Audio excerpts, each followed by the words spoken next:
Jangan lupa saksikan show gue 5 Sama tanggal 20 Desember 2024 di Balai Sarbini, Jakarta. Tiketnya udah bisa dibeli di motikdong.com. Ada 3 kelas, Platinum, Gold, sama Silver. Cepetan sebelum kehabisan. Udah ini? Udah. Oke, kita ketemu lagi di Hohi, pilar kelima demokrasi. Kritik tanpa solusi. Tahu tapi tidak mengerti. Karena kami HI on the weekend.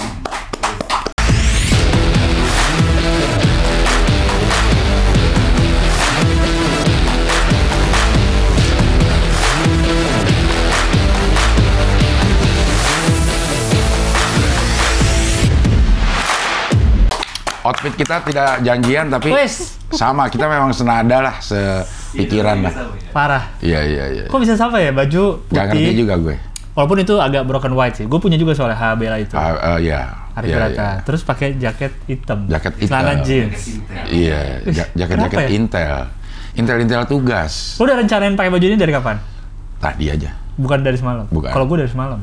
Gue tadi ini dikasih, kok pakai hoodie-nya itu terus sih, kata Ria. Nah, hoodie Hohi. Ya kan acara Hohi. Iya. Ya cari yang lain, ya deh pilihin dah. Itu, ini yang dipilihin. Lo atur aja deh, gue bilang gitu. Kita bisa senada banget ya? Iya. Pas banget. Lo berarti Debbie. gue seotaknya sama Mbak Ria. Ya, makanya lo Debbie atau bukan? Gue. Ya, oh, iya, lo berarti. Gue. Debbie juga gue yang milihin baju. Iya. Lo atur aja deh, kata Debbie. Kayaknya nggak ada ya gitu ya? Jarang. Termasuk ini. Pakai dalamnya putih, kata dia gitu. Luarnya hitam. Gue cari yang putih yang mana nih? Ada dari Arif Brata. Ini. Kalau gue pakai itu juga tadi, wah persis banget. Ini juga senada dalamnya, warna-warnanya lang. Iya, warna-warni. Kok bisa gitu ya? Ada kuningnya, itulah. Ada kuningnya, ada ungunya. Ada golkarnya. Kita udah kayak anak kembar kita. Punya ada apa? Insting. Sense. Iya. String ini, red string theory. Oh, apa? Itu Rahmat. Ada 15 tahun. Enggak 15 dong. 18, 19. Ya, tambah panjang. 19. Kita nggak usah ngomongin usia ya. Oke, ini tamu kita ini seorang delegasi. Yes. Baru saja menamatkan master di Australia. Dan beberapa minggu lalu nonton live. Iya kan, beberapa minggu lalu bener ya, pas tayang ya? Iya, pas tayang. Nonton live langsung. Iya. Di studio. Sekarang jadi tamu dia. Kalau dari title-nya nih dia adalah researcher, certified advocate, certified mediator. Dia bisa memediasi berarti. Program manager at Institute for Criminal Justice Reform. ICJR. Institute of Cowboy Junior. Iya. ICJR. Di Depkes kantornya. Hah? Kantornya di Depkes. Oh, Depkes. Hah? Kantor ini? Iya. Oh, gedung Ada sini Depkes. Kok bisa di Depkes? Di rumah ya. Di Oh. rumah.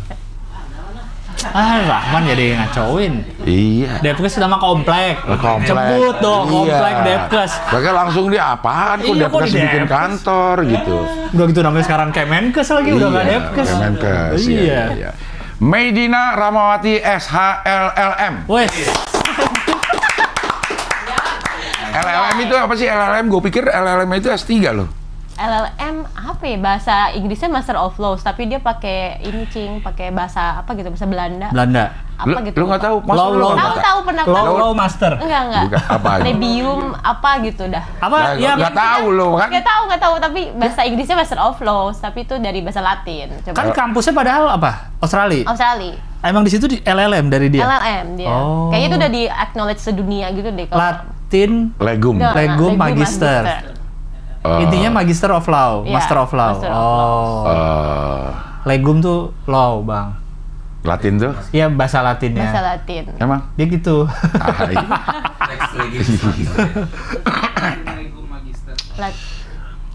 Kalau kuliah hukum di mana dapat LLM? Apa semua di luar negeri pun LLM apa? Kalau Master of Laws di luar negeri sih pakai LLM. Kalau di negara manapun gitu ya? Nah, enggak sih di Indonesia. Kalau yang udah ini sih udah kurikulum internasionalnya. Oh, LLM. Kalau kita MH. Tapi ada yang LLM. Di UGM tuh ada program LLM. Oh, kelas internasional berarti. Iya, dia kerja sama kampus iya, luar. berarti kurikulumnya gitu. ngikutin itu. Ininya serem banget. Apaan? Tuh 2023-2024 ya. Apa nih? Master of Laws in Criminal Justice and Criminology and Human Rights Law and Policy. Ini NSW, New South Wales ya? Ya, New South Wales, Kensington, Sydney, Australia. With excellence. Apa tuh? Itu predikatnya, Cing. WAM itu apa? WHM tuh kayak IPK-nya. 80,4 dari 100 atau 3,8 dari 4. Wow. Cum laude dong lu. Cum laude. Enggak, kan dia nggak ada predikat cum laude. Iya, kalau di sini. Berarti cum laude artinya. Kalau di sini. Excellence, di sana excellence. Di sana excellence. Banyak nggak di angkatan lu yang dapat segitu? Nggak tahu. Kok nggak tahu? Nggak tahu kan nggak diumumin semuanya. Oh, gue belum wisuda, baru banget. Oh. Wisudanya nanti Desember. Wisudanya di sana? Nggak ikutan kayaknya gue. Kenapa? Visanya udah habis. Ya? Emang nggak bisa ngajuin lagi? Dia kayaknya itu bisnisnya Australia deh. Jadi dia kagak ada tuh yang wisudanya nempel sama dia. Oh, agak dia jauh. Harus pulang dulu gitu loh. Sekarang semua kayak gitu. Kalau dia selesai di bulan November, nggak bisa ikut wisuda? Ikut wisudanya masih karena dia lagi. Belum keluar itu nilainya. Misalnya yang sekarang nih, kan Desember ada wisuda, tapi November udah kelar nih, ada kelas ini. Nilainya itu belum keluar. Jadi dia nggak bisa ikutan wisuda yang Desember. Pasti dia perpanjang visa kayaknya. Lo kok cuma setahun sih, Master? Master of Laws di mana-mana cuma setahun. Yang mungkin gak setahun, 2 tahun tuh biasanya legal studies, itu lebih beda. Kayaknya master di luar negeri banyak yang cuma setahun deh. Kayak 10 bulan juga. Bahkan ada. Gitu. Kalau dokter 1,5 tahun di sini bisa. Dokter bisa. Pak Bahlil. Tergantung, mirip nggak? Mirip apa? Tesisnya sama. Iya. UIN. Tapi udah di apa-apain sih namanya itu ya? Turnitin. Apa sih namanya? Yang buat ngecek itu Turnitin ya? Itu apa sih? Turnitin ya sebenarnya bahasa Inggris ya? Turnitin. Orang-orang nyebutnya Turnitin aja. Serahkan gitu. Mungkin asalnya dari situ dong. Iya. Itu maksudnya apa? Ngecek apa? Ngecek. Kesamaan udah pernah ada belum? Tapi kan zaman belum ada, Bang. Iya kan. Zaman gue juga belum ada sih. Iya, zaman gue tuh belum ada pas S1. Iya. Jadi dia di Turnitin. Dikasih tahu nih ada yang mirip apa enggak gitu. Ada persentasinya berapa persen gitu. Ya. Jadi kemiripannya berapa persen kita masukin tugasnya tuh di platform kampus, dia udah kerja sama Turnitin. Jadi dosennya udah ngelihat persentasinya, udah ngeblok nih mana yang sama. Iya. Wah, kalau dulu bisa begitu banyak yang ini gue yakin. Gue juga sih. Iya, karena hampir maksudnya satu paragraf lah kita ambil dari paragraf. Dari artikel, iya. Bener. Terus dia ada informasinya di copy dari jurnal mana, kampus mana, jadi ketahuan. Even self plagiarism dari tulisan kita sendiri juga kena. Kalau dari artikel di internet aja ketahuan juga? Ketahuan. Jadi dia ngasih linknya gitu. Sih. Kayak copyright ya sekarang di Spotify lah gitu ya. Iya, YouTube gitu ya. Udah tahu lah gitu ya. Wah, kacau sih pendidikan Indonesia 2012 ke bawah lah, kacau semua. Iya. Kayak gue yakin lah. Baru ada kapan ya? Lu S1 berapa? 2012? Itu juga udah ada belum? Belum ada. Tuh, belum ada berarti. Sampai lu lulus sudah ada belum? 2016? Belum. Berarti 2000, wah kacau lu, 2020 ke bawah lah. Iya. Indonesia, berarti nggak ada yang benar pendidikan Indonesia. Bahaya. Jangan ada yang akui semua gelar 2020 ke bawah.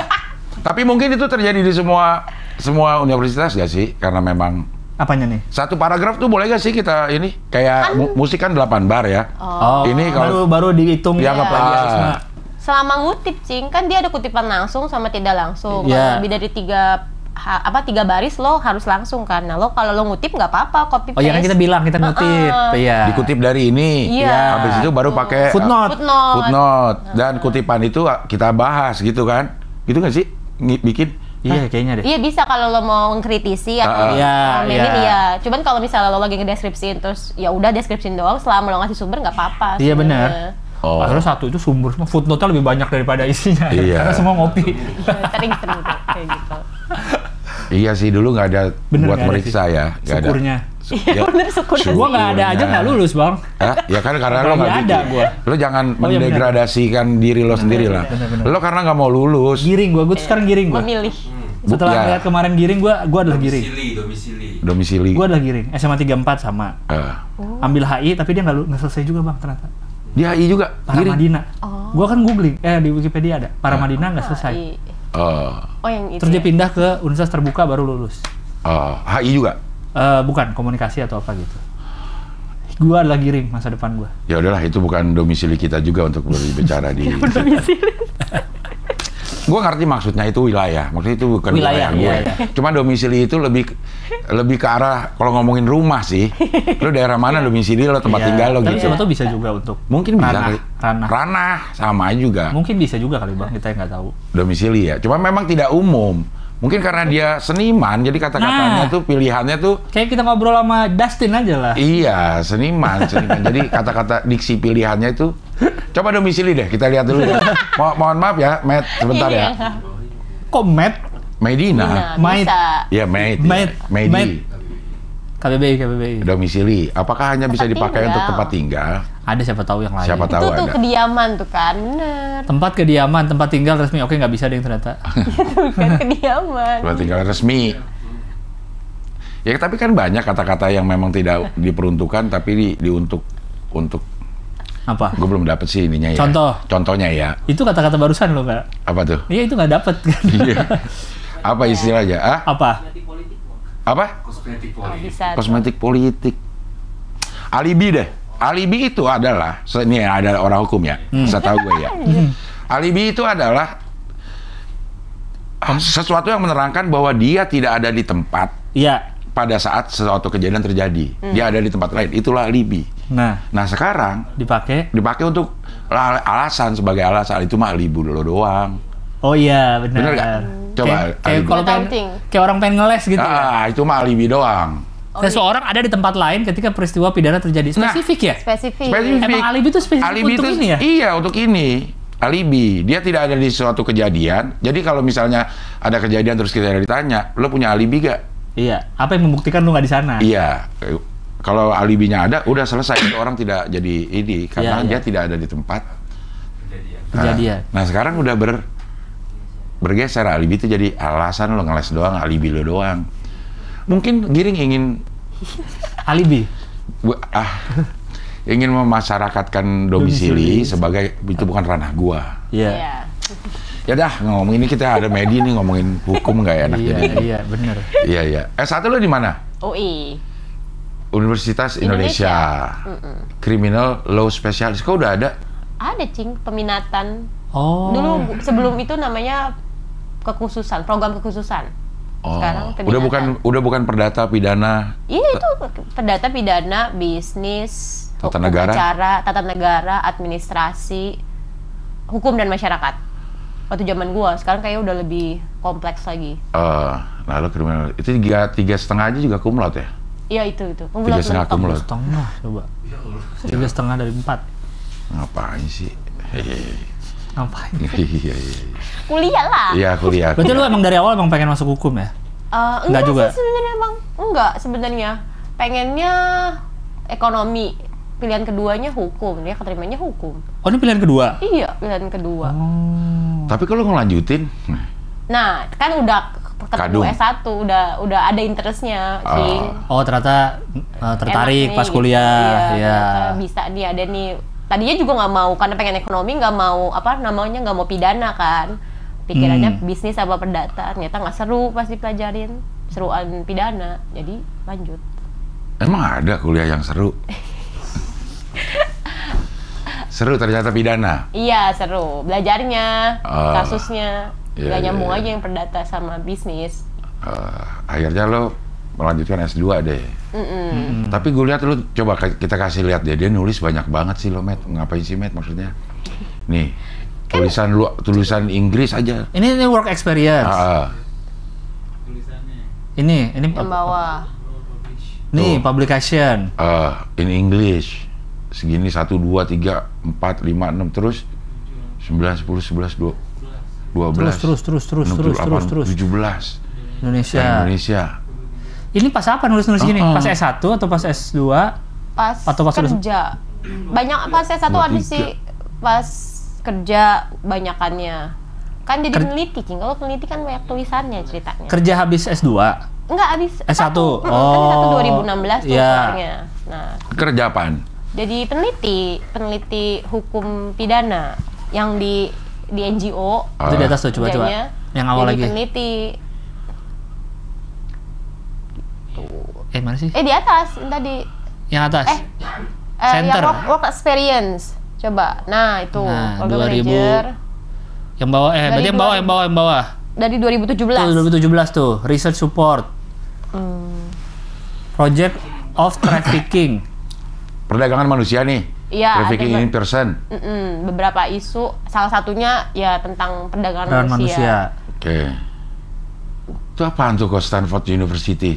Jadi kan gue peneliti nih di ICJR itu. Beberapa proyeknya juga ada kerja sama lembaga lain. Jadi gue bisa di-hire juga lembaga lain. Nah, itu salah satunya ada project soal praktek data. Jadi ngumpulin data perdagangan orang di Asia Tenggara kayak gimana. Nah, gue di hire sama ada lembaga riset di Stanford dulu 2017. Kalau peneliti tuh ngapain sih? Kan spesifik, kan banyak yang juga di OHI peneliti kan. Iya, tapi ngapain tiap hari per harinya tuh ngapain gitu? Baca tulis, peneliti. Kan misalnya kayak gue hukum pidana nih. Tapi kan penelitiannya gue sebenarnya nggak penelitian murni kayak akademisi gitu. Jadi dia harus nempel sama advokasi. Advokasi kan perubahan kebijakan. Nah, hari-hari tuh ya misalnya kayak ada isu nih, kayak misalnya isu perdagangan orang. Yeah. Gue ngevaluasi praktek perdagangan orang tuh penegakan hukumnya kayak gimana. Dari yang udah pernah gitu, kasus-kasusnya. Kasus-kasusnya, kebijakannya, kesesuaian Indonesia dengan protokol internasional. Nah, dari situ gue hasilin penelitian, gue advokasikan. Kayak kemarin ini diadvokasiin ke ke LPSK gitu, misalnya lembaga perlindungan saksi dan korban. Nah, atau juga ke teman-teman koalisi, misalnya sesama lembaga pendamping, kayak dia pendamping korban, kayak gitu. Perdagangan orang itu buat apa sih? Buat apa gimana nih? Diperdagangkan, dieksploitasi, Cing. Untuk? Maksudnya ini perdagangan? Iya, untuk bekerja, eksploitasi seksual, pekerja migran. Enggak, maksud gue memang ada orang, lo bayar segini gitu.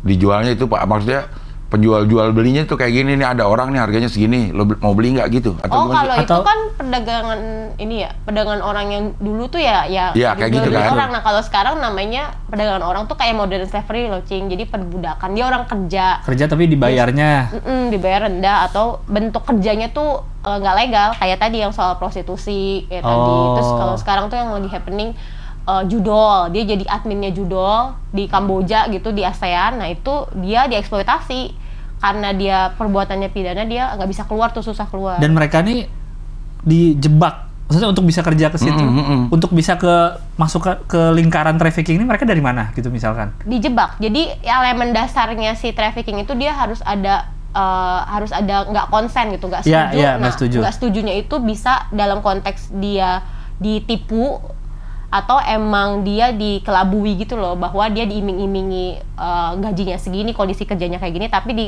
kenyataannya nggak kayak gitu. Ya, kita sering dengar ke kota kerja ke kafe gitu. Iya, kayak gitu. Ternyata kerjanya di warung. Iya. Dibohongin. Iya, plus gitu. Iya. Nah, itu gimana maksudnya dijebaknya? Gimana cara mereka, si yang orang jahatnya nih ya, membuat nih orang-orang ini nggak bisa kabur gitu, nggak bisa kabur lah gitu. Apa yang ditahan atau ada yang sehingga nih orang juga nggak mau kabur juga gitu, nggak bisa juga. Apa yang biasanya kalau keluarga kan bisa paspor gitu kan ya. Nah, kalau misalnya masih di lingkup negara yang sama, atau ada yang diancam keluarganya atau gimana?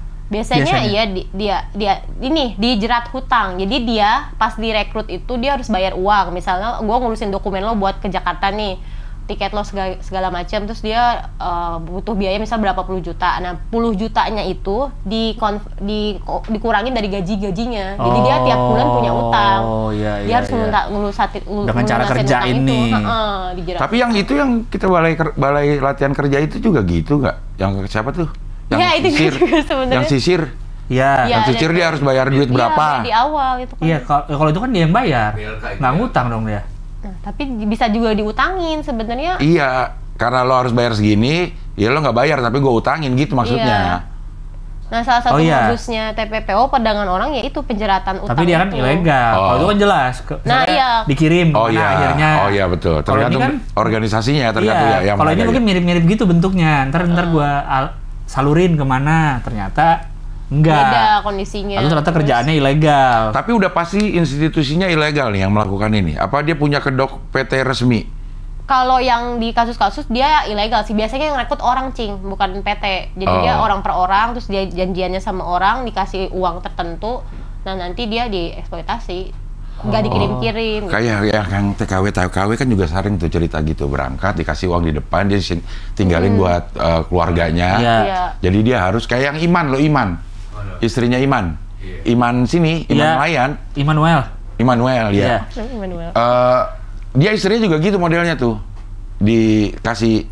direkrut sama orang, terus kirim ke luar negeri, Kalau biaya berangkatnya itu udah di cover, tapi dipotong gaji gitu. Iya. Model-model gitu. Iya kayak gitu. Dan kadang yang bikin dia dimensinya jadi TPPO karena dia eksploitatif, Cing. Jadi nggak masuk akal antara kerja yang dia kerjain sama yang dia dapat itu sama sih utangnya intinya. dia. Iya. Ininya sampai mana? Tolak ukur eksploitatifnya itu sampai mana? Misalnya apa? Jam kerjanya nggak? Iya, jam kerjanya nggak. Pertama tuh biasanya indikatornya dia nggak ada kontrak. Jadi dia nggak ada hubungan yang legal nih antara berdua, jadi nggak bisa itu. Terus ada penahanan dokumen. Kayak tadi kan paspor tuh harusnya nggak bisa ditahan. Terus ya living kerjanya itu, kondisi kerjanya itu bermasalah. Dia nggak bisa punya jam tidur, nggak bisa nolak. Jadi dia nggak bisa menegosiasikan kontraknya dan dia nggak bisa kabur, nggak bisa putus kontrak kayak gitu. Penahan dokumen nggak boleh? Nggak boleh sebetulnya. Kita juga sering dengar ada. Ijazah ditahan. Ijazah ditahan. Nggak boleh dalam konteks bahkan di ini resmi, di perusahaan-perusahaan resmi gitu. Tapi levelnya dia nggak sampai ke TPPO-nya kalau nggak dikombinasiin sama eksploitasinya. Misalnya ada nahan tapi kondisi kerjanya bener. Nah paling itu jadi sengketa ketenaga kerjaan. Gitu. Tapi sebenarnya itu nggak boleh. Kalau ketenaga kerjaan tuh ada nggak boleh kalau nahan ijazah. Nahan ijazah. Harusnya ya udah selesai sama kontrak doang kan. Kalau udah kontrak ya udah kan, nggak perlu nahan kan. Karena mungkin pertimbangannya juga si pengusahanya ini nggak mau orang keluar masuk segitu gampangnya kali ya. Iya. Dia juga udah punya pengalaman udah direkrut capek-capek, dilatih, kerjanya cuma 2 minggu gitu. Iya, tapi kan harusnya di kontrak itu kan dibangun cukup gitu, Cing. Iya, nggak usah pakai nahan. Kontrak aja nggak pakai nahan. Kalau orang yang ditahan misalnya di sini sambil kerja. Ya nggak bisa kerja dong. Iya, nggak nyaman. Sebelah sini juga. Gue nggak nyaman nih kerja di sini. Kondisi kerja. Dipegangin bos. Dipegang bos. Mau mana kamu? Ditahan.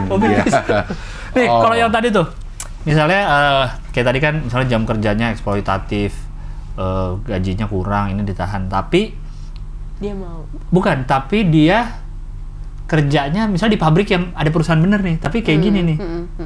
Termasuk juga. Berarti apa biasanya itu diikuti dengan kerjaannya udah ilegal juga nih, yang dia kerjakan? Apa biasanya ada yang kayak tadi eksploitatif, tapi sebenarnya kerjaannya bener pabrik sepatu atau apa merek terkenal atau kayak gitu nggak? Atau udah pasti ilegal juga? Paling itu akhirnya dia interseks gitu loh antara si TPPO sama perdagangan sama ketenaga kerjaan, sengketa tenaga kerjaan. Nah biasanya kalau kayak gini tuh udah eksploitatif, nah dia akhirnya penegakan hukumnya gesernya ke ini doang, tenaga kerjaan doang. Jadi dimensi eksploitatifnya tuh nggak dieksplor. Kondisi kerjanya kayak gimana. Tapi sebenarnya kasus itu ada. Ada. Gue nemuin kok di kasus di Indonesia. Jadi tuh TPPO tuh yang kita temuin di riset kita dan kita tulisin bahwa seolah-olah tuh TPPO cuman untuk pekerja migran sama eksploitasi seksual. Karena kalau ada eksploitasi di domestik tuh selesainya sama ketenaga kerjaan. Bukan nggak pakai dimensi si TPPO. Iya, nggak dipakai perdagangan. Padahal itu masuk ke dalam kategori itu sebenarnya. Selama dia tadi ada ada prosesnya, dia direkrut, terus ada caranya menipu, ada pokoknya intinya persetujuannya didapatkan nggak konsen, ada penipuan. Sama kondisinya itu eksploitatif, itu kena sebenarnya 3 unsur itu. Lu sempat terkenal ini Nike Sweatshop. Apa itu? Yang sweat ya.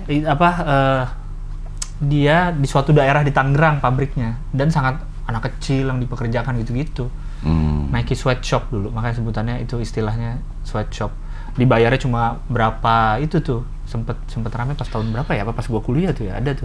Coba cari deh. Tapi ada nggak shop keringet kasusnya di Indonesia yang akhirnya di TPPO shop. Ini aja dimensi TPPO yang di nggak ada. Yang kemarin Cing kayak misalnya yang kerangkengnya to abuse to produce footwear. Oh itu TPPO harusnya. Itu harusnya TPPO, tapi tuh diputusan nggak TPPO. Ada sempet ramenya tuh. Bahkan ada di Wikipedia kan tuh Nike Sweatshop tuh istilahnya. Dulu tuh ada katanya salah satunya di Tangerang, Nike pakai anak kecil tuh. Case study Nike Sweatshop Indonesia tuh ada juga tuh kan. Tahun berapa tuh ya? Ada sempet rame nih. Karena dia Nike-nya nggak tahu juga kali ya. Maksudnya si orang-orang pusatnya sana ya gitu ya. Iya, karena kan di sini kan biasanya kan pabrik Indonesia kan dia tapi bikin merek luar gitu kan ya. Betul. Iya. Makanya dibilang tenaga kerjanya murah di Indonesia, mungkin ada pelanggaran-pelanggaran yang kayak gini. Iya, ada anak kecil terus bayarnya juga ini. Tapi kalau yang dikerjakan kayak tadi misalnya jadi admin judol atau itu kan memang udah jelas lah ilegal. Ilegal ada juga yang pabriknya bener bikinnya, cuma ya itu tadi eksploitasi jam kerja dan lain-lain ya. Iya. Wow. Tapi selama ini ternyata kalau ada kasus-kasus yang ini itu hanya diselesaikan di ketenaga kerjaan. Ya. Oke, lihat lagi tadi setelah tenaga kerja, setelah human trafficking, apalagi konsentrasi. Lama juga tuh ya, 3 tahun tuh research support itu. Ada beberapa sih soalnya produknya gitulah. Research consultant, legal framework gender based, kekerasan berbasis gender online. Oh, kekerasan lewat online. Berbasis gender di online. Kayak ini Cing, revenge porn kalau yang happeningnya lah. Oke, revenge porn itu. Bullying enggak termasuk ya? Bullying nggak boleh sih nyebut revenge porn. Nggak boleh harusnya. Nah, kenapa? Karena revenge porn itu kan ada dimensi revenge ya, balas dendam dengan porn. Nah, kalau bahasan korban itu nggak boleh ada pembalasan, nggak ada suatu tindakan apapun yang layak untuk jadi bahan balas dendam seksualitas seseorang. Kayak gitu. Kan kalau revenge porn biasanya tuh ini kan diputusin, terus ininya disebarin, itu kan itu balas dendam, seolah-olah tuh valid kalau lo diputusin lo boleh kayak gitu. Nah, nggak boleh disebut revenge porn. Jadi apa penyebutannya kalau dihukum? Bahasa Inggrisnya NCIE, non-consensual intimate image distribution. Non-consensual intimate, I-nya 3 berarti? Intimate image NCID, E-nya 2. D-nya tuh nggak ada, non-consensual intimate image distribution. Tapi disingkatnya NCII. yang D-nya? Nggak tahu dah kenapa. Gue juga bingung sih kenapa nggak ada D-nya. D-nya hilang. Ada juga image based abuse. Penyalahgunaan berbasis foto. Iya.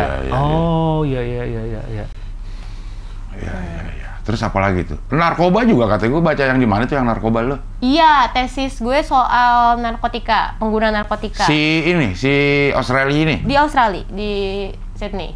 Tapi case study-nya Indonesia. Apaan narkotika di ini? Yang restoratif justice untuk pengguna narkotika di Indonesia. Nah, harusnya kan restoratif justice nggak bisa buat yang tanpa korban nih, yang kagak ada korbannya. Nah, di Indonesia restoratif justice bisa buat narkotika. Tapi sebenarnya pelaksananya cuma rehab yang sekarang ada. Nah, rehabnya itu transaksional kan, nggak antara ya kalau si penggunanya punya akses ke polisi buat nge-refer ke lembaga rehab, misalnya ada aksesnya, nggak semuanya pengguna narkotika itu bisa direhab. Nah, itu gua ngekaji di situlah bahwa ada elemen-elemen yang nggak akuntabel lah dalam prosesnya gitu di pengguna narkotika. Tapi kalau secara undang-undang pengguna narkotika yang ke gap itu harusnya diarahkan ke penjara atau rehab? Harusnya kalau secara tujuan undang-undang, ngomongnya nih di tujuan undang-undang dia harus direhab. Pengguna nih ya? Iya, pengguna nih harus direhab. Tapi ketika kita masuk ke ketentuan pidananya nih, di bawahnya aturan pidana, ternyata bisa dia masuk penjara atau direhab. Nah, kalau direhab dia harus request sama polisi. Itu nggak tahu nih juntrungannya gimana biar dapet. Jadi berdasarkan gimana kita ngelobi polisinya gitu. Jadi misalnya gue ngekaji nih di tesis gue, kan ada indikatornya nih yang bisa direhab itu kalau narkotikanya misalnya kalau sabu di bawah 1 gram. Terus dia request ke polisi. Saya direhab aja Pak gitu. Iya, di bawah 1 gram sama dia tes urinnya positif, terus dia request ke polisi. Nah, tapi gue ketemu di putusan pengadilan yang sampai ke sidang bahwa dia di bawah 1 gram urinnya positif tapi di penjara. Gitu. Ada juga gitu. Jadi nggak satu approach lah kalau buat si pengguna gitu. Kalau berdasarkan undang-undang itu tadi kan katanya bisa 2 tuh. Direhab dan di penjara. Yang kalau di penjara kalau apa? Kalau di undang-undang. Kalau dia nggak request rehab. Jadi jadi defaultnya berarti? Iya, defaultnya malah penjara. Itu. Karena lo ditangkap kan. Kalau ditangkap lo ditahan nih. Iya, terus pas lo masa penangkapan itu bisa request si rehab. Iya, tapi defaultnya tahan dulu. Iya, Itu undang-undang restoratif itu ada sejak kapan? 2021. Kalau baru? Di polisinya. Jadi kalau dulu sebelum si Perpol itu, si polisi emang bisa nge-refer ke rehab, tapi dia kerja sama BNN. Nah, tapi putusan rehabnya nih harus di ujung, harus di pengadilan. Pengadilan dulu. Nah, kalau sekarang polisi bisa sendiri di Perpol RJ, Restoratif Justice itu. Itu ada nggak di dunia lain? Di negara lain. Hari panca dong. Di negara lain yang kayak gitu? Di negara lain nggak ada, Cing. Malah di negara lain ya kalau Restoratif Justice itu bukan buat narkotika. Pun juga buat pengguna narkotika bukan rehab di peradilan pidana, dia emang di dekrim gitu, namanya dekriminalisasi. Nah, dia diversi gitu, ditangkep, ditangkep, tapi polisi nggak bisa ngapa-ngapain selain nangkep, ya selain dia kirim ke lembaga BNN-nya gitu ya? Iya, BNN-nya atau lembaga rehab. Ya kalau di sana ada tuh tim disuasi gitu, di Portugal kayak gitu. Itu nah di kita bisa dipilih. Emang boleh ya bikin peraturan kayak gitu? Nggak bisa sih, Cing. Itu yang gue risetin juga sih. Jadi kalau di analisa aturan tuh ada risk impact assessment dari si undang-undang. Nah harusnya tuh ketika satu perbuatan bisa 2 ketentuan hukum, itu kan bisa ngasih celah transaksional sama diskriminasi. Nah itu tuh sebenarnya nggak bisa. Kalaupun pengen ada yang kayak gitu, harus dimasukin di undang-undang, bukan di peraturan polisi. Iya, harusnya di undang-undang dibenerin dulu nih, Cing. Jadi sebenarnya kan narkotika yang kayak gitu tuh udah dari, kan undang-undangnya dari 2009 ya.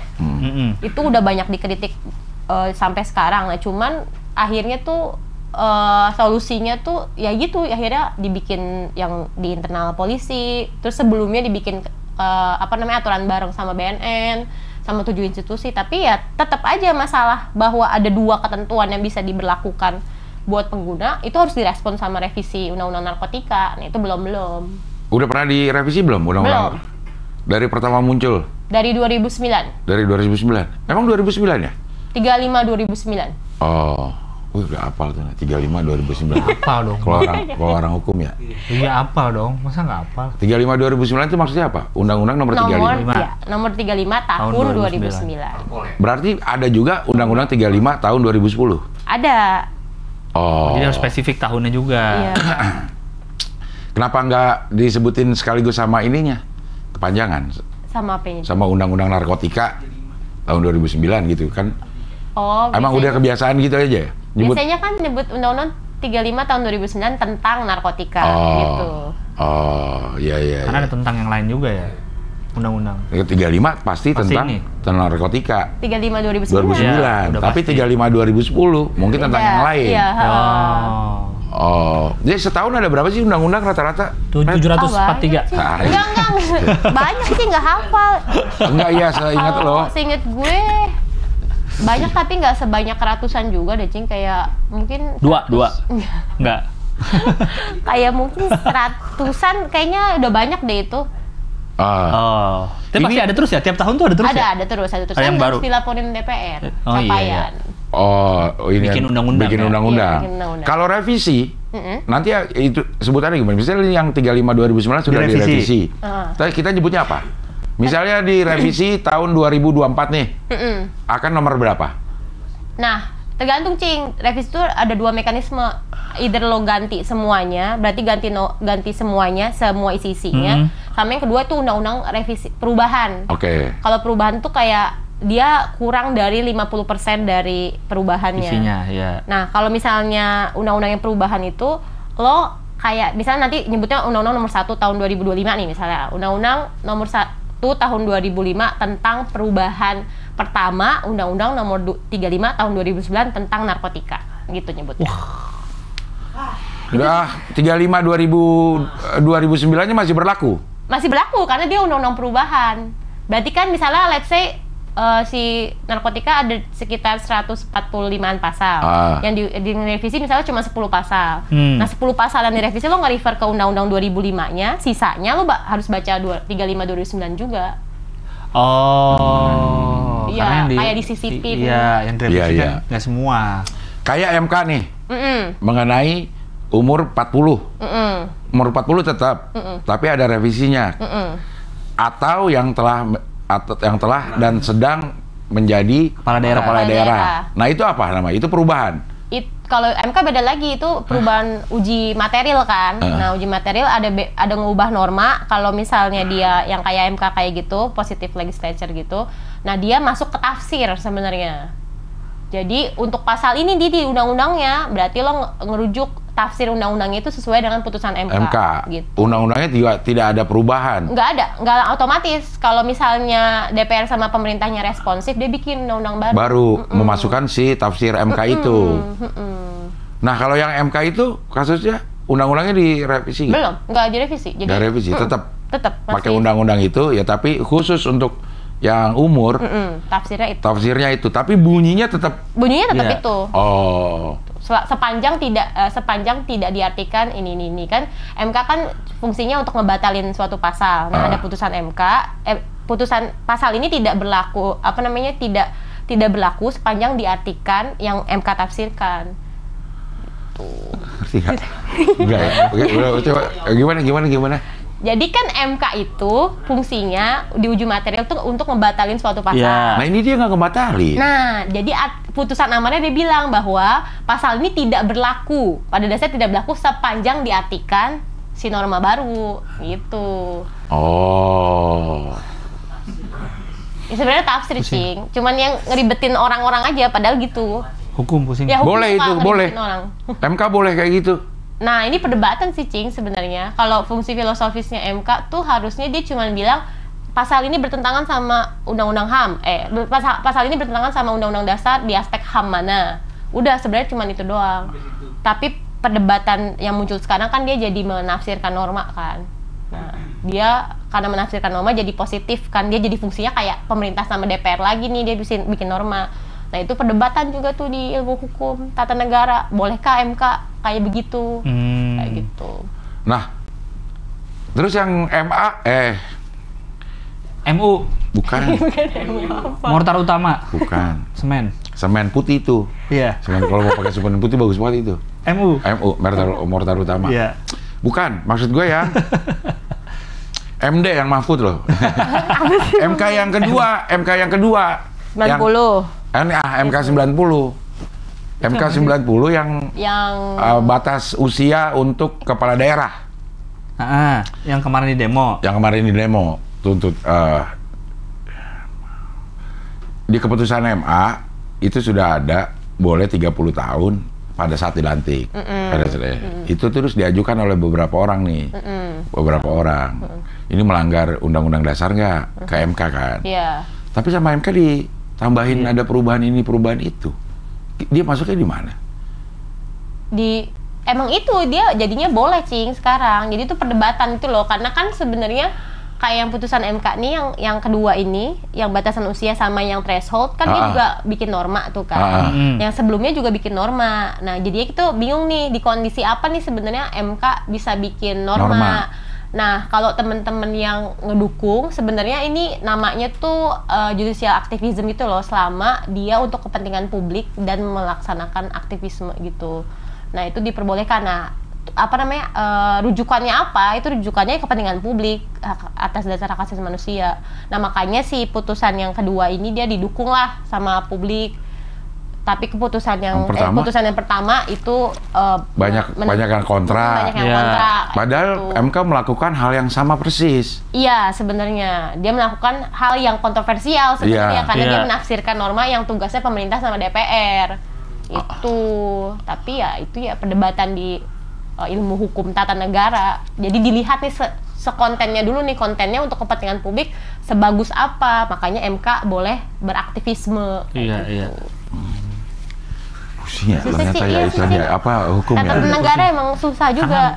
Itu kata-katanya ya, kata-kata itu kan. Dan atau. Iya. Kan gitu tuh. Tergantung kita menafsirkan. Seperti Ivan Lanin bilang, kata-kata itu bebas nilai sebenarnya. Nah, gimana kita menafsirkannya aja. Rahman aja medium dari tadi. Bingung deh. Biasanya nyeletuk loh, dia udah nggak kuat ya. Berasap kalau dari jauh nih kepalanya berasap nih, keluar dari kuping. Ya. Oke. Ini experience lagi nih ada nih. Research person for the research development on Supreme Court regulation on drug offense sentencing guideline. Apaan? Apaan itu? Untuk ini masih yang narkotika, Cing. Drug offense. Jadi kan tadi kan si Undang-Undang 35 2009 kagak direvisi dari lama-lama tuh. Nah, tapi kan saat ini ada masalah penjara penuh nih. Iya. Pengguna narkotika dikirim-kirim. Gimana sih caranya biar pengguna bisa direhab? Nah, si Mahkamah Agung nih, si peradilan kita bikin inisiatif, Cing. Dia bikin aturan internal yang ngedefinisiin siapa sih pengguna narkotika sehingga dia confident nih buat ngasih rehab. Nah, indikatornya adalah dengan threshold, batas penggunaan kepemilikan narkotika. Itu kayak common lah di negara-negara lain gitu ya, untuk mendefinisikan pengguna narkotika tuh sebagai pengguna, orang yang dengan narkotika sebagai pengguna itu berapa. Nah itu lewat threshold. Ketika ditangkep, narkotikanya berapa batasnya jumlahnya, tadi, batasnya. ya. Nah si MA bikin ini. Nah gue ngasih masukan lah, karena kita juga ada riset, nggak riset kita sih, riset farmasi, tapi ICJR bareng di sana. Oh, untuk tahu batas-batasnya itu. Ngasih tahu. Riset farmasi apaan? Sama farmasi kerjasama sama Fakultas Farmasi Atma Universitas gitu, Atma Jaya, untuk ngedefinisiin nih si narkotika dalam jumlah berapa sih yang bisa ngedefinisiin bahwa dia kepentingan pribadi nih gitu. Yang tergantung yang dibawa, bukan didefinisikan dari yang terkandung di tubuhnya. Itu juga indikator kan, tes urin positif sama jumlah narkotikanya itu. Ada nggak sih teknologi yang menyatakan kan itu tes urin kan cuma positif atau enggak? Ada kadarnya nggak? Nih anak pemakainya udah berat. Dari hasil itu udah ada belum teknologinya? Bisa, Cing. Kan di elemen yang assessment-nya salah satunya dampak di dalam tubuhnya. Nah, kalau yang diukur sama teman-teman Atma itu, dia levelnya ada 2, Cing. Dia ngajinya dari tren pasar. Jadi kan kalau orang mau beli narkotika kagak mungkin kan orang yang jualan ke buat orang-orang biasa gede-gede gitu kan angkanya. Jadi tren penjualannya tuh kalau untuk personal use tuh berapa gram. Sama yang kedua elemen pada titik berapa sih dia bisa jadi toksik ke tubuh kita gitu. Nah dari situ gue nggak tahu sih dia intinya indikator itu terus akhirnya nge-generate angka tersebut lah. Akhirnya didapatkan angka berapa? Kalau sekarang gue nggak hafal sih, Cing. Kayak sekarang kan sabu 1 gram. Nah tergantung ininya narkobanya. Iya tergantung narkotikanya karena beda kan. Iya. Terus juga tergantung dimensi toksik si zatnya itu juga. Nah, kalau sekarang sabu 1 gram, kalau nggak salah rekomendasi yang di risetnya itu dia lebih dari 1 gram, 4 gram gitu, kayak gitu. Jadi, itulah sebenarnya selama dia punya 4 gram, dia tuh sebenarnya masih personal use loh, gitu ceritanya.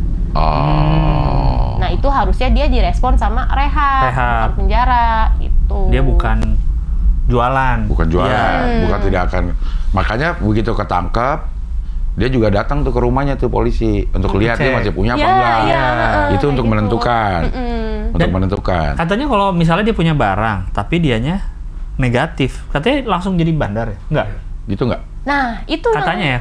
Bisa jadi kayak gitu. Iya, misalnya ada orang ditangkap nih, dia ada barangnya, tapi pas dicek urin dia negatif. Terus jadi bandar. Jadi bandar ya? Hukumannya jadi bandar. Hukumannya jadi gitu nggak?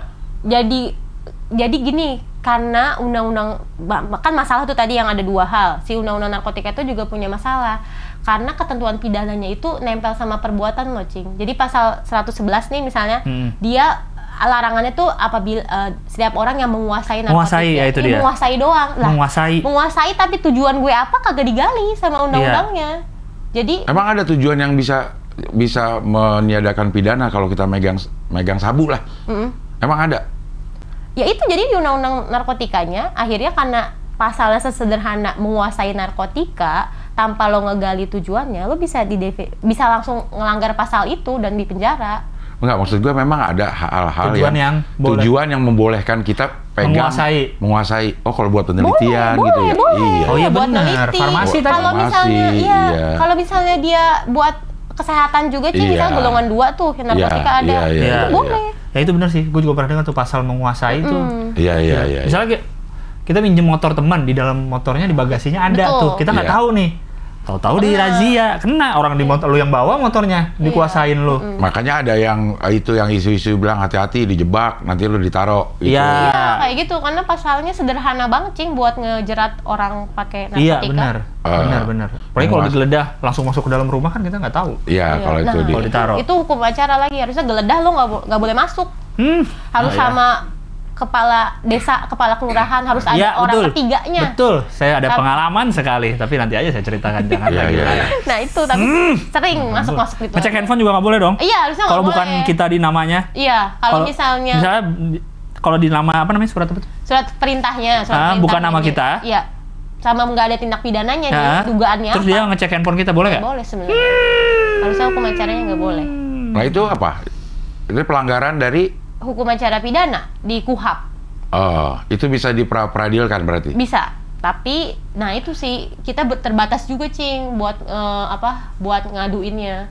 Harusnya di pra-peradilan ada, tapi pra-peradilan tuh terbatas, cuman soal penahanan, penangkapan, penggeledahan. Dan itu ya terbatas gitu. Kalau misalnya emang ada proses hukumnya dia lanjutannya gitu, dia emang tersangka. Nah kalau enggak tuh nggak bisa. Jadinya bingung tuh kita mau gugat kemana. Tapi harusnya nggak boleh. Itulah. Terlalu overpower polisi kita di sini. Kan kata si itu tuh siapa? Iya dong, bisa ngapain aja mereka. Yang Erasmus, siapa panggilannya? Bang Eras. Eras bilang kita memang hukum kita tuh dibikin untuk membuat yang melanggar itu udah pasti salah dah. Gimana caranya? Karena itu adalah kelas 3-nya hukum di Belanda waktu itu. Emang kolonial banget hukum kita gitu. Iya, pokoknya yang melanggar gimana caranya supaya lo nggak bisa ngebela diri. Gitu ya. Jadi semangatnya ya bikin sesuatu tuh ya bikin si pelanggar salah gitu. Iya. Kalau lo ada data nggak pengguna narkoba itu semakin lama semakin naik atau enggak? Semakin naik, apalagi abis 2015 zaman Jokowi. Itu kan dia ada perang terhadap narkotika tuh. Dan itu jadi kalau tahun-tahun sebelum ada lagunya lagi. Apa tuh? Kan BNN ada video klipnya. Ada. Bersinar. Apa sih lagu itu lah? Udah gitu masih penyanyi yang tua itu loh siapa bang? Imaniar. Iya benar. Padahal 2021 publishnya cing. Tapi masih yang udah tua gitu. Mau nyari yang muda soalnya masih pada make semua. Iya. Pakai apa nih? Emang dia naik trennya? Naik. Kapan perang terhadap narkoba malah naik? Astagfirullahaladzim. Malah naik. Apa sih penyebabnya katanya? Kenapa semenjak 2015 titiknya? Karena kan lagi perang itu justru. Kalau dibahasan kan kayak di bahasan hukum pidana tuh sebenarnya crime rates itu nggak soal kriminalitas gitu loh Bang Cing. Jadi kayak crime rates tingkat kriminalitas itu bukan semata-mata kriminalitas di masyarakat tuh lagi tinggi, tapi itu soal prioritas negara aja, penegakan hukumnya mau kemana. Nah dengan si perang itu ya emang dia mau mengenforce narkotika. Tapi kok malah naik? Ya tren hukumnya? Oh karena ketemunya banyak. Karena jadi ketahuan. Karena jadinya dia bekerja keras untuk narkotika doang. Karena jadi kelihatan terus nih narkotika. Gitu. Oh, ya. Jadi kesannya kayak naik. Padahal sebelumnya ya segitu juga. Cuma ya ketangkap aja dikit. Iya, benar. Kayak korupsi kan orang suka bilang zaman Soeharto kayak nggak pernah ada korupsi. Karena nggak ditangkap aja. Tangkepin soalnya. Enggak, maksud gue bukan si bukan kasusnya. Maksudnya tren penggunaan narkoba itu jadi naik. Nah, itu kan juga harus ketahuan. Ada ininya nggak? Pengguna narkoba naik apa enggak kan harus ketahuan juga dong bang. Tapi ada ininya, ada ngaku. Ada surveinya, ada memang. Ada di BNN annual reportnya. Iya, surveinya ke siapa? Survei ke orang-orang yang make. Ya nggak tahu gimana caranya ya. Masa ngaku? Ke publik biasa. Masa dia ngaku? Iya dia. Ditangkap dong langsung survei. Bisa kayak gitu. Lagi survei. Nah itu sih BNN sih nggak nangkep. Bapak pakai ya? Pakai. Ya udah oke. Gimana surveinya bang? Gue nggak tahu ya. Iya. Nah bisa jadi sih. Kan suka ada kan waktu itu kita sering bahas pengguna narkoba berapa juta di Indonesia dalam setahun. Waktu kan gue mau BNN, gue tuh udah diajak rapat lah. Diajak rapat gue sama si sebelum BNN kalau nggak salah ya. Udah ada BNN atau apa? Tapi diajak rapat nih, pengen kasih tahu gimana sih sebenarnya yang dipengenin oleh orang-orang yang pernah pakai narkoba. Setelah itu mau gimana? Oh ya. Jadi dia kayak ada diskusi gitu, minta orang-orang yang sudah sedang direhab, pengennya keluar rehab lo kayak gimana gitu. Terus dikasih data, tuh naik. Waktu itu 2 juta nih, tahun 99-an tuh. 2 juta? 2 juta pengguna, sekarang 3,3 juta orang yang terindikasi. Ini per apa sih? Tahun ya? Atau per apa sih? Per tahun. Per tahun. 2003. Dia tiap tahun sih si BNN publish reportnya. Makanya gue sampai 3,6 pas pandemi naik. Kok tahu itu? Iya dari ini kali, dari banyaknya banyaknya penjualan. Dia dapat BD-nya dong. Dia wawancara BD dong. Gini. Penjualan gimana? Bukan. Pasar dong. Bisa di trace lah, bisa di trace misalnya lo ke Gap nih satu bandar. Iya. Dia ke Gap satu bandar. Udah ketangkep nih. Udah ketangkep satu bandar. Ini bisa di rata-rata nih lo berapa lo ini lo? Customer lo? Bukan, berapa gram? Yang lu punya? Yang lo punya. Berapa gram lo jual ke bawahan lo berapa? Berapa banyak? Bisa gitu. Jadi distribusinya udah ketahuan. Distribusinya udah ketahuan. Jadi bisa di rata-ratain. Ya, kalau itu masuk akal sih dari situ sih. Iya. Terus kan gue bertanya tuh, kenapa sih nggak bisa hilang ini si narkoba? Narkoba itu sama dia dikasih tuh. data yang 2 juta waktu itu. 2 juta pengguna. 2 juta pengguna. Taruh kata kita kasih setengah gram aja. Setengah jam. Berarti kan 1 juta gram. Berarti itu 1000 ton. Iya. 1000 kilogram. Iya, 1000 ton. Iya. 1000 ton ya. Iya nggak sih? Tahu. 10 ton. Berapa sih tadi? 1 juta gram. 1 juta gram. Iya, 1 juta gram. Berarti adalah 1000 kilogram. 1000 kilogram. Kan karena 1000 gram. Jadi 100 ton. Hah? Berapa sih? 1000 kilo. 1200 kilo. ton. Oh, kalau pakai yang ini deh. Konversi aja deh. Pakai yang ini kan ya. Ada konversi di Google, gram ke ton. Susah-susah kita memperdebatkan. Di MK nih, kita bawa ke MK nih, perdebatkan nih. Ya coba deh. 1000 kilo. 1 juta gram. 1 juta gram. 2 ton. 1 juta gram. Kurangin 3 kan ya? Iya. Ya. Enggak, dikurangin 1 ton. 0,3. 1 ton. Iya, 0,9. Ini deh, berarti kan 1 juta gram dah. 1 juta gram lah ya, taruh ya. 1 juta gram ya, 1 juta gram. Harga 1 gramnya itu waktu itu masih 180 ribu juta. Berarti 180 miliar sehari. Sehari. Potensi bisnis narkoba, siapa yang nggak mau, kata dia gitu. Oh, jadi akan terus ada. Akan terus ada, karena ini menghasilkan uang 180. Kayak kita bahas waktu itu soal Teddy Minahasa tuh. Iya. Dia bilang kan seton, berapa? Seton dikirim, seton ditangkap ya, ya kan? Ya kayak gitu-gitu. Terus lu bilang, seton mah habis sehari. Iya. Kita mikirnya seton banyak banget. Padahal kalau dihitung sama jumlah pengguna, apalagi kalau sekarang 33 juta, kurang mungkin sehari. Nah, rebutan, berarti lebih banyak lagi yang dimasukin ke... Iya. Karena jadi BB dijual lagi. Wah. Reseller. Parah banget Rahman.